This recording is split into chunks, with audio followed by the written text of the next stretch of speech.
Hello and welcome to Math 0028, Section 1.5b U-Try Problems. So, letter A says the sum of 6 times a number and 13 is 5 less than the product of 3 and the number. Find the number. So these are the problems that make you have nightmares at night, right? I know, my hands are sweating already. But it's not too bad. We're going to break it down into tiny parts, okay? First of all, pick out your keywords that tell you operations. So we've got, I got to get the pen as usual. We have sum, okay? Times. Is always going to be equals. Less than, very tricky, okay? Product, and that's it. Okay, as if that wasn't enough. All right, so look at what you've got at the very beginning. The sum of 6 times the number and 13. So you have a sum of blah, blah, blah, and blah, blah, blah. So what you need to see, sum is addition. So you can have the addition sign. And then sum of 6 times a number. So you can write that as 6 times x. Okay, 6 times a number. The sum of that and 13. Okay, the next word is, which is equals. Now here's the tricky part, 5 less than. Whenever you see those two words less than, whatever's in front of those two words, that's going to go to the end and you subtract it. So we're going to put minus 5 at the end. Because if you want 5 less than something, you have to take 5 away. Okay, and remember way back, probably second grade when you first learned about subtraction, you take away, same thing. So 5 less than the product of 3 and the number. So product is multiplication, so we're going to write 3 times the number. Okay, so it's kind of spread out, but that's, you just need to leave room to put stuff in. Okay, so there's your equation. Now we're going to solve it. So I'm going to subtract 3x, moving my variable terms to the left side. So 6x minus 3x would be 3x plus 13 equals negative 5. Then we're going to get rid of the constant, subtract 13 from both sides. So 3x equals negative 18. And then divide by 3 on both sides. So x equals negative 6.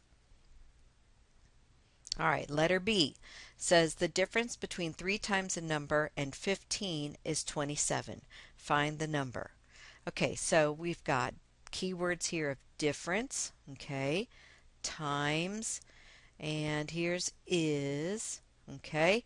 So we've got the difference, which is subtraction, okay. So we're going to have the subtraction between 3 times a number and 15. So and, even though it's not an operation word, it's where the operation sign goes. And is very important because and goes back to your main operation, which in this case is the difference.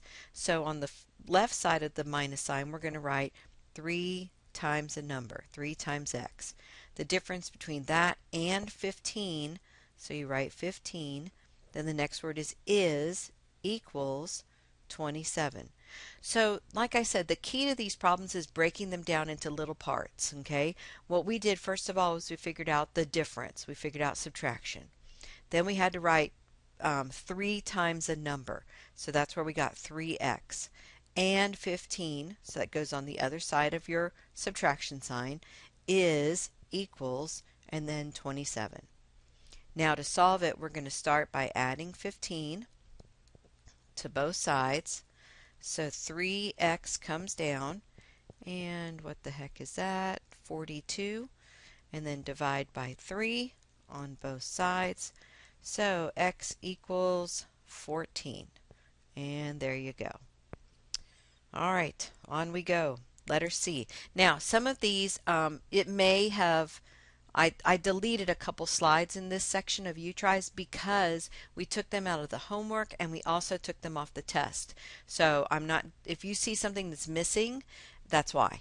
So it's not because I screwed up, it's because I did it on purpose. So it was a purposeful screw up. So took them out on purpose. Now, letter C. The sum of three consecutive odd integers is negative 45. Find the integers. Okay, so what you have to do is, first of all, we need to set up some expressions for our integers. Okay, now, if you don't know what something is in math, you always let it be x. We don't know what the first one is. If you want odd integers, a lot of people think you have to add 1 and 3 and that and so on.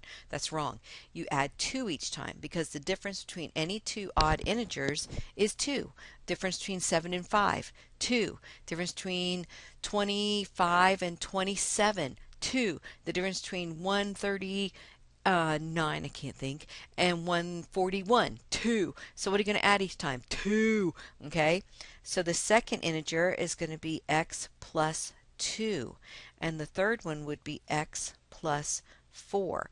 So those are your three consecutive odd integers. That's what you have to set up your expressions for. Now it says the sum of those is negative 45. So remember, sum is addition. So I'm going to take the first integer, x, plus the second one, x plus 2, plus the third one, x plus 4, and it should be is equals negative 45. So now we're going to combine like terms. So what you have here is x plus x would be 3x, because that's what you've got, 3 x's.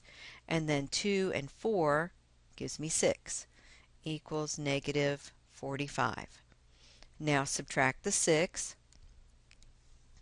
So 3x comes down, and it equals negative 51. And if you divide by 3, we get x equals negative, because the signs are different, 17. Now, this is where a lot of people mess up, is when they get the other numbers, because you're not done yet. It says find the integers. Well, the first integer is x, so x is negative 17. The second one we find by doing x, negative 17, plus 2, and that would be negative 15, because a lot of people want to go the other way, negative 17, negative 19. That's wrong. It actually goes down because you're adding a positive 2. And then our third integer, you still go back to x, negative 17 plus 4 would be negative 13. And the easiest way to check these is if you add them up, you get negative 45. So you know it works. So there are your three integers. All right, letter D. The perimeter of a rectangle is 38 meters. The length of the rectangle is 1 meter less than 3 times the width. Find the length and width of the rectangle. On this one, I really think it helps to draw a picture. Okay, so now you'll get to see why I'm not an art teacher. So there's your rectangle. And we know the perimeter all the way around is 38. Now it says the length of the rectangle is 1 meter less than 3 times the width. Okay, so we don't know how much the width is. All right, we need to write some expressions for the length and the width. Okay, so the width, since I don't know what that is, I'm going to let the width be x. So I'm going to go over here and let the width be x. Now, the length is 1 less than, ooh, and I forgot to underline times, 3 times the width. Okay, so 1 less than, remember when you have less than, you're going to take that number in front of it and put it at the end. 1 less than 3 times the width. Well, the width is x, so it's going to be 3 times x. So this other side over here is 3x minus 1. Now, so that's the hardest part, is getting your length and your width set up. One thing to know, whenever they give you a translation sentence, which is the second sentence where it talks about less than, times, has your operation words in it, whatever's at the end of that sentence, which in this case is width, okay, you let that be x. 99% of the time that's going to work. Okay, so whatever's at the end of your translation, let that be x, and then write the other expression, the length, in terms of that.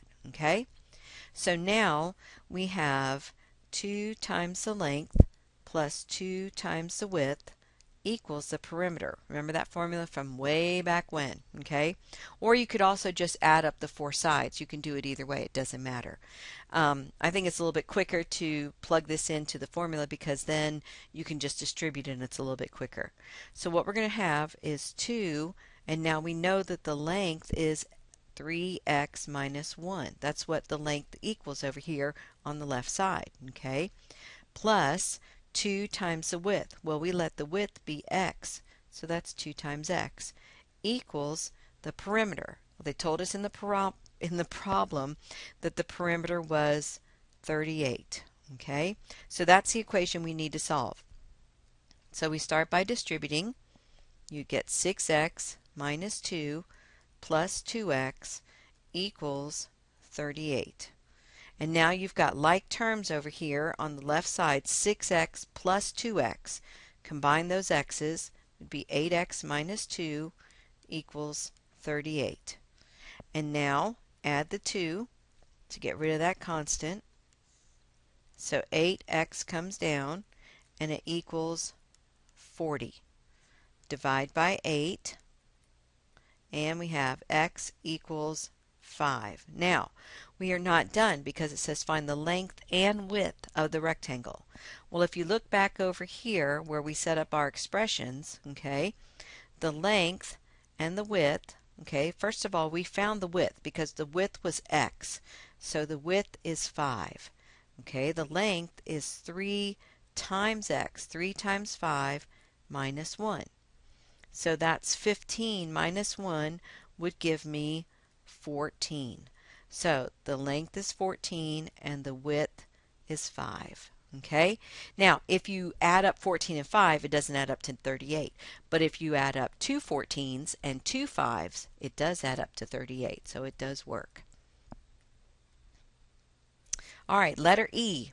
An auto repair bill was $313. This included $88 for parts and $45 for each hour of labor. Find the number of hours of labor. Now, you can do this without any algebra knowledge at all. Because think about it. If you know the bill is $313 and you had to pay $88 for parts, the first thing you would do is subtract the parts, okay? And then if you had $45 per hour, you would divide that, your answer there, by 45 and get your answer. Well, a lot of times you'll have teachers that will not give you credit unless you write an equation. So it's always good to know how to write an equation for this.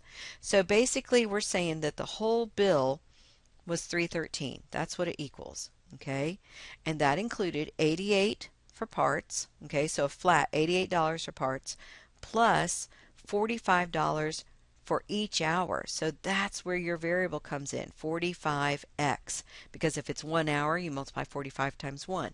2 hours, 45 times 2, and so on. Okay, so there's so many different ways that you could write an equation for this one problem, but this is one of the simpler ways to do it.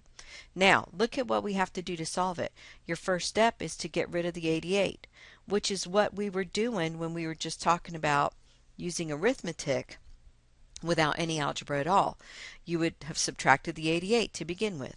That's what we just did. So 45x comes down, and that's 5, and then 225. Let me double check that because sometimes my head does not help. Let's see, minus 88. Oh, I am so smart. Okay, now divide by 45 on both sides. And I'm going to do that on the calculator because I'm lazy. And you get x equals 5. So it would be 5 hours of labor. So this just tells you we should all be mechanics because they're getting 45 bucks an hour. Pretty good deal. All right, and there was something else I was going to tell you about this problem. Can't remember what it was. It'll come to me sooner or later. All right, on we go. Letter F. Susan has completed 30 math problems. Now what's funny is that I did not write this book, but my buddy Julie did, and she put my name in there. Isn't that awesome? All right, Susan has completed 30 math problems, which is 3/5 of her homework assignment. How many problems were assigned for homework? So most people want to just do 3/5 times 30, which is wrong. Look at what it says here. Susan's completed 30 problems, which is, that word which refers back to the 30. So what you have is 30 is 3/5 of her homework assignment. Okay, so 30 is, you're going to write 30 equals, then you write 3/5, and this is where a lot of people mess up. Of is actually multiplication. So it's going to be times her homework assignment. Well, that's what we're trying to find. How many did she have for homework? So times x. So you have to be careful there, because what you end up doing to solve this is using the reciprocal of 3/5 to get rid of that fraction. So we're going to multiply by the reciprocal, which is 5/3. Put that 30 over 1, and 5/3 times 3/5 x, because that's going to cancel everything out right here. These all cancel to 1s, and we're just going to get x. And over here on the left, I can cancel by 3. That leaves 1 and 10. And 5 times 10 would be 50. Okay? And that's it for that problem. And for the section. Woohoo! All right, one down, 87 left to go.